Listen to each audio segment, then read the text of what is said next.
Okay, so for 4.7, quadratic formula. Remember, this part right here under the radical is the discriminant.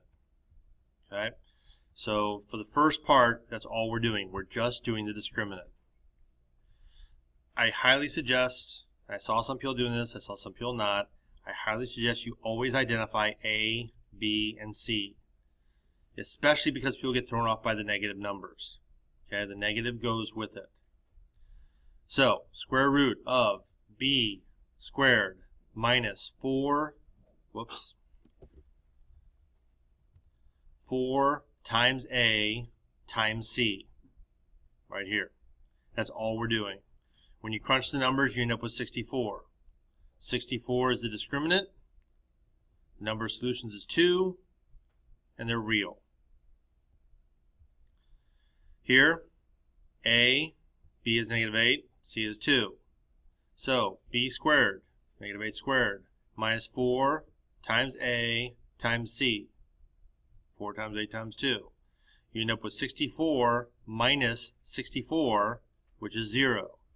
That means you have one real answer. And last but not least, you can figure where this is going. A, B is negative 3, C is 5. B squared minus 4 times A times C. That gives us a negative number under the radical. So our discriminant's negative 31, which means we have two imaginary or non-real solutions. Okay, moving on. Now, it says find the intercepts, the zeros, the roots. One other word we use is solutions. Those are all words mean the same thing. Okay? Using the entire quadratic formula. So, we're going to do the opposite of B, negative 6, plus or minus B squared minus 4 times A. Now remember, A is 1 here. We don't write the 1, but A is 1. And again, probably a good idea, forgot to do this. So A is 1, B is 6, it's a horrible 6, and C is negative 7. So B squared minus 4AC all over 2 times A, which is just 1, so it's 2. You crunch these numbers, you get 64. Square root of 64 is 8. You've got to do this twice. Negative 6 plus 8 and negative 6 minus 8 all over 2. So this is the discriminant, 64. That means since it's positive, you have two solutions and they're real, and here they are, 1 and negative 7. Number 5, A is 1, B is 7, C is negative, not 21, right? Why is it not negative 21? Because we need to move this negative 3 over. Okay? You cannot start the quadratic with a number over here. It has to be equal to 0. So when you add 3, you end up with negative 18. And be careful, it's not negative 24, because negative 21 plus 3 is negative 18. It's like you owe someone $21 and you pay him back 3. Now you owe him $18. So A is 1, B is 7, C is negative 18. Opposite of B, plus or minus square root of B squared minus 4 times A times C all over 2A. 2 times 1 is 2. When you crunch these numbers here, you end up with 121.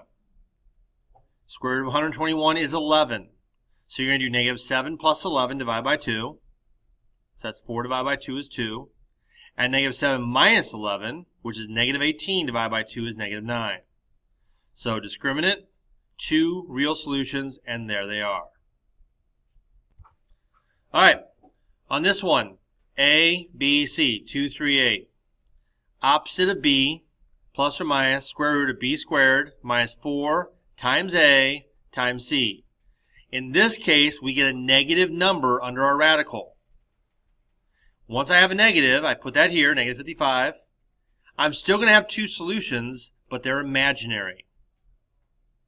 They're non-real. And this is literally what I put down for the answer. I don't crunch or solve anything. I just write -3 plus or minus I root 55 over 4. Actually, I take that back because you don't put that. You have to take the negative out. So you just put this down. Sorry. So the negative comes out as an I. 55 cannot break down. Now remember, if this was -24, let's say, just for example, that's not supposed to be there. I meant to put that underneath the radical. Let's say I had -24 under the radical. Okay? Then we would simplify it as I coming out.